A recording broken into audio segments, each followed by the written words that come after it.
Happy independence day. Independence day అనగానే మనందరికి గుర్తొచ్చేది 1947 ఆగస్ట్ 15 కదా. ఆనాడు 1947 కంటే ముందు మన దేశం బానిసత్వంలో ఉంది.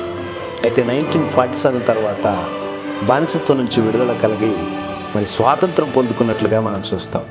అయితే ఈనాడు స్వాతంత్రం వచ్చినప్పటికీ చాలామంది కూడా బానిసత్వంలో బ్రతుకుతూ ఉన్నారు, బానిసత్వ జీవితంలో ఉంటున్నారు.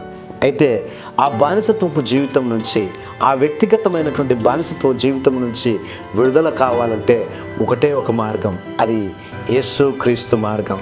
యేసయ్యను నువ్వు నమ్మినట్లయితే నీకున్నటువంటి వ్యక్తిగతమైనటువంటి జీవితంలో ఉన్నటువంటి మరి బానిసత్వాన్ని తీసేసి స్వతంత్రునిగా ఆయన చేయడానికి ఆయన ఇష్టపడుతున్నాడు.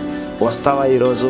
యేసు ప్రభును నమ్ముతావా? ఈరోజు నమ్మినట్లయితే నీ బానిసత్వం నుంచి విడుదల కలగజేసి ఆయన స్వేచ్ఛను అనుగ్రహించి నిన్ను పరలోక రాజ్యానికి తీసుకొని వెళ్తాడు. మరి ఇది నువ్వు నమ్మినట్లయితే నిజముగా ఆయన యొక్క రక్తము నీ పైన పనిచేస్తుంది. నమ్ముతావా? నమ్మి విశ్వసిస్తావా? పరలోక రాజ్యాన్ని స్వతంత్రించుకుంటావా? మరి ఆలస్యం చేయకు మిత్రమా.